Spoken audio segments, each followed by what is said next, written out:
माह सफर के महीने के बारे में हमारे लोगों में बहुत सी गलतफहमियां पाई जाती हैं, तो आइए देखते हैं कि वो कौन कौन सी चीजें हैं और इनका हल भी तलाश करते हैं। तफसील से एंड तक वीडियो को जरूर सुनिएगा। अहले अरब जो है वो सफर के महीने से ये शगुन लिया करते थे कि इसमें फितना फसाद हुआ करते हैं, तो नबी पाक सल्लल्लाहु अलैहि वसल्लम ने इन सब चीजों को बातिल करार दिया।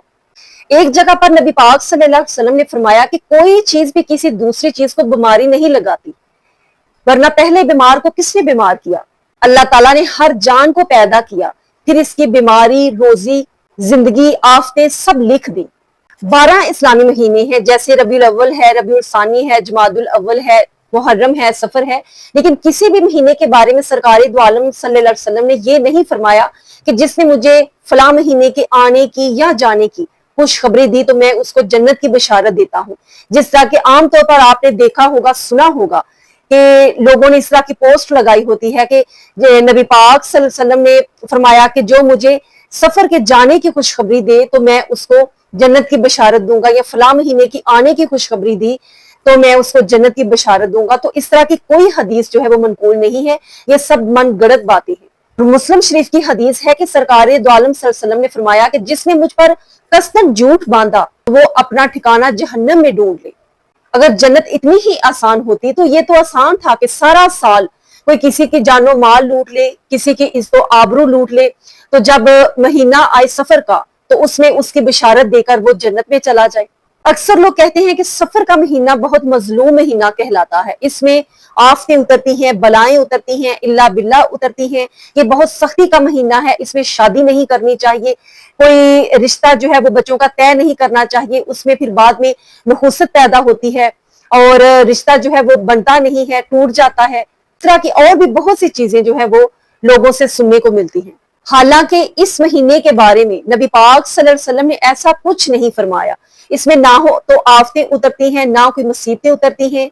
और बाज लोग कहते हैं ये बहुत अफात का महीना है, इसमें ये 4 नवाफिल पढ़े, इतने नवाफिल पढ़े तो बलाएं मुसीबतें टल जाती हैं। क्या वो अंबिया कराम जिन पर इतने मुसाइब आए, इतनी मुश्किलात आई कि काट दिए गए, जिसमें कीड़े पड़ गए, जिंदा आग में डाल दिया गया, तो क्या उनको ये नवाफिल नहीं आते थे? उनको नहीं मालूम था कि ये नवाफिल पढ़ने से मुसाइब टल जाएंगे? वो खुद सारी जिंदगी आजमाइश में रहे और अपनी उम्मत को समझा कर गए कि जिंदगी में यही बंदगी का तरीका है। मगर जाहल लोग, जाहर पीर और उलमा जो हैं वो अब तक उन्हीं बलाओं और अफात का जिक्र करते हैं। नबी पाक सल्लल्लाहु अलैहि वसल्लम के जमाने में भी इसी तरह लोगों में सफर के महीने के बारे में इस तरह तोहम परस्ती की बातें थी, जिसको नबी पाक सल्लल्लाहु अलैहि वसल्लम ने वाज़ेह तौर पर बातिल करार दे दिया। सफर का महीना बलाओं का महीना बना देना ये जाहलों का काम है। आजमाइश हर वली पर, हर नबी पर, हर सहाबी पर, अहले बैत पर, मोमिन पर, मुसलमान पर, हत्ता कि काफिर पर भी आती है और आजमाइश से दर्जे बुलंद होते हैं।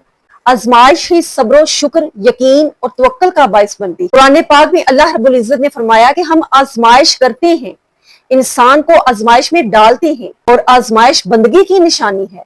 जैसे हजरत अय्यूब अलैहिस्सलाम के जिसमें कीड़े पड़ गए, हजरत ज़करिया अलैहिस्सलाम को आरे से चीर दिया गया, इमाम हुसैन अलैहिस्सलाम को करबला के मैदान में शहीद किया गया, इब्राहिम अलैहिस्सलाम ने अपने बेटे इस्माइल अलैहिस्सलाम के गले पर छुरी चला दी और फिर रब ने फरमाया कि ये तेरी आजमाइश थी। जाहल और बाज़ औक़ात पढ़े लिखे लोग भी तोहम परस्त होते हैं। जैसे कि आम लोगों में ये बात पाई जाती है कि बुध और मंगल वाले दिन हमने शादी नहीं करनी, कि इस दिन मुश्किलात आती हैं, मुसीबतें आती हैं, इस दिन शादी के लिए मखसूस करना इस दिन को दुरुस्त नहीं है।